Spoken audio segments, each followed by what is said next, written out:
ಎಲ್ಲವೂ ಕೂಡ local police ಕೈಯಲ್ಲಿ ಇತ್ತು.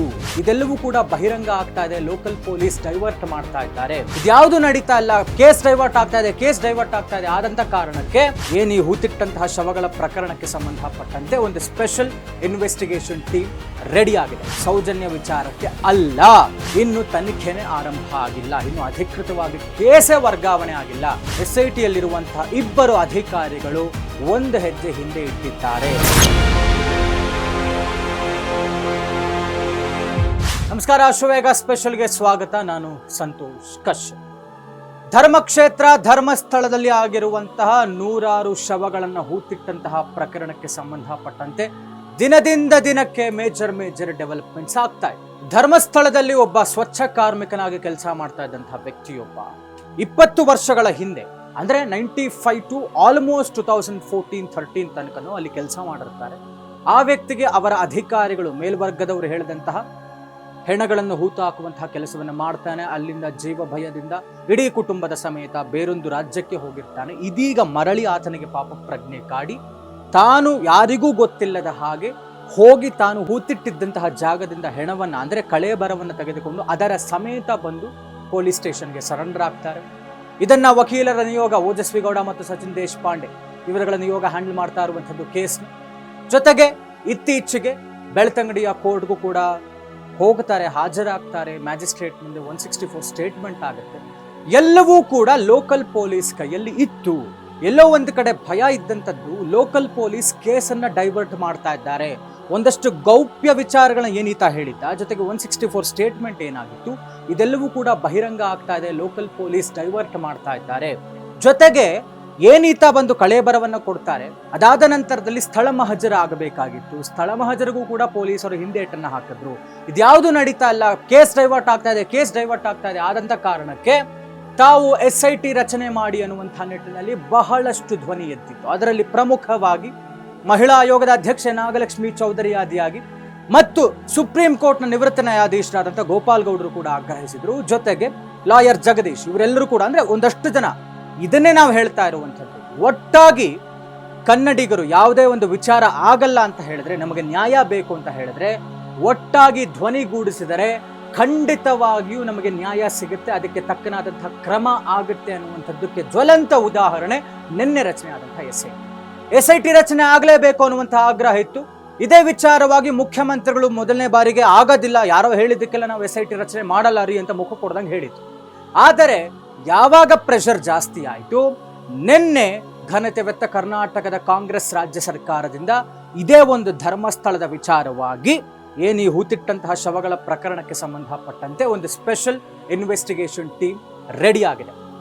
ಪ್ರಣಬ್ ಮೊಹಂತಿ ಅವರ ನೇತೃತ್ವದಲ್ಲಿ, IPS ಪ್ರಣಬ್ ಮೊಹಂತಿ ಅವರ ನೇತೃತ್ವದಲ್ಲಿ ಸೌಮ್ಯಲತಾ, ಜಿತೇಂದ್ರ ಕುಮಾರ್, ಅನುಚೇತ್ ಎಲ್ಲರೂ ಇರುವಂತಹ ಒಂದು ಸ್ಪೆಷಲ್ ಇನ್ವೆಸ್ಟಿಗೇಷನ್ ಟೀಮ್ ಸಿದ್ಧವಾಗಿರುವಂಥದ್ದು. SIT ರಚನೆ ಆಗಿದೆ. ಆದರೆ ಬೇಸರದ ಸಂಗತಿ ಏನು ಅಂತ ಹೇಳಿದ್ರೆ, ಈ SIT ಯ ವ್ಯಾಪ್ತಿಗೆ ಸೌಜನ್ಯ ಪ್ರಕರಣ ಬರುವುದಿಲ್ಲ. ಸೌಜನ್ಯ ಪ್ರಕರಣದ ಹೊರತು ಈತ ಹೇಳ್ತಾ ಇರುವಂಥದ್ದು 1000ಕ್ಕೂ ಹೆಚ್ಚು ಶವಗಳನ್ನು, ಅದರಲ್ಲೂ ಅಪ್ರಾಪ್ತ ಬಾಲಕಿಯ ಶವಗಳನ್ನು ಹೂತಿಟ್ಟಿದ್ದೇನೆ, ಅದನ್ನು ಹೊರತೆಗೆದು ನಾನು ಸಾಕ್ಷ್ಯಗಳನ್ನು ಕೊಡ್ತೇನೆ ಅಂತ ಹೇಳ್ತಾ ಇದ್ದಾನಲ್ಲ, ಈ ವಿಚಾರವಾಗಿ ಮಾತ್ರ SIT, ಸೌಜನ್ಯ ವಿಚಾರಕ್ಕೆ ಅಲ್ಲ. ಇದರ ಜೊತೆಗೆ SIT ರಚನೆ ಆದ ಕ್ಷಣಕ್ಕೆ ನಮಗೆ ನ್ಯಾಯ ಸಿಕ್ಕಿಬಿಡ್ತು ಅನ್ನುವಂಥ ಭ್ರಮೆಯಲ್ಲಿ ನಾವು ಯಾರು ಬೀಳಕ್ಕೆ ಹೋಗಬಾರ್ದು. ಇದರಲ್ಲಿ ಇನ್ನಷ್ಟು ಮತ್ತಷ್ಟು ಕಾನೂನಾತ್ಮಕವಾದಂತಹ ಹೋರಾಟಗಳು ಬಹಳಷ್ಟಿದೆ ಅನ್ನುವಂಥ ವಿಚಾರ. ಜೊತೆಗೆ SIT ತನಿಖೆ ಹೇಗಾಗುತ್ತೆ ಅನ್ನುವಂಥದ್ದನ್ನು ನಿಮ್ಮ ಮುಂದೆ ಇಡ್ತಾ ಹೋಗ್ತೀನಿ ಹಂತ ಹಂತವಾಗಿ. ಸ್ಟೆಪ್ 1, ಅಧಿಕೃತವಾಗಿ ಲೋಕಲ್ ಪೊಲೀಸಿಂದ SIT ಅವರಿಗೆ ಈ ಒಂದು ಕೇಸ್ನ ವರ್ಗಾವಣೆ ಆಗಬೇಕು.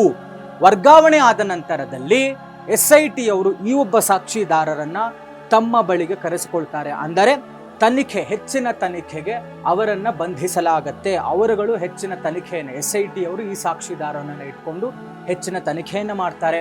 ಸ್ಥಳ ಮಹಜರ ಆಗಬೇಕಾಗಿದೆ, ಎಲ್ಲವೂ ಕೂಡ ಆಗಬೇಕಾಗಿರುವಂಥದ್ದು. ಜೊತೆಗೆ ಇಲ್ಲಿ ಬರ್ತಾ ಇರುವಂತಹ ಚರ್ಚೆ, SIT ಯಲ್ಲಿ ಇನ್ನು ತನಿಖೆನೇ ಆರಂಭ ಆಗಿಲ್ಲ, ಇನ್ನು ಅಧಿಕೃತವಾಗಿ ಕೇಸೇ ವರ್ಗಾವಣೆ ಆಗಿಲ್ಲ. ಆದರೆ ಇವತ್ತೇ ಪ್ರಪ್ರಥಮ ಬಾರಿಗೆ, ಅಂದ್ರೆ ಇವತ್ತೇ ಫಸ್ಟ್ ಡೇನೇ ಒಂದು ವಿಘ್ನ ಎದುರಾಗಿದೆ.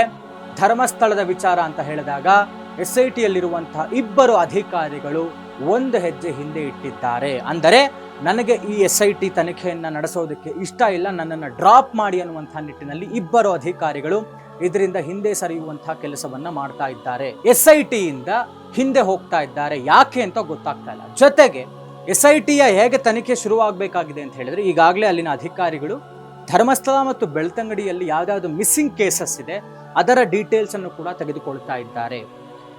ಇದೆಲ್ಲದರ ಮಧ್ಯ ಒಂದು ವಿಚಾರ ಚರ್ಚೆ ಆಗ್ತಾ ಇರುವಂತದ್ದು. ಪೊಲೀಸರು ಹೇಳ್ತಾ ಇದ್ದಾರಂತೆ, ಕೋರ್ಟ್ಗೂ ಕೂಡ ಮನವಿಯನ್ನು ಮಾಡಿದ್ದಾರಂತೆ, ಇವರಿಗೆ ಯಾರಿಗೆ ಸಾಕ್ಷಿದಾರ ಏನು ಮುಂದೆ ಬಂದಿದ್ದಾನಲ್ಲ ಅವನಿಗೆ ಪಾಲಿಗ್ರಾಫ್ ಟೆಸ್ಟ್ ಆಗಬೇಕು, ಬ್ರೈನ್ ಮ್ಯಾಪಿಂಗ್ ಆಗಬೇಕು ಅನ್ನುವಂಥ ನಿಟ್ಟಿನಲ್ಲಿ ಕೇಳ್ತಾ ಇದ್ದಾರಂತೆ.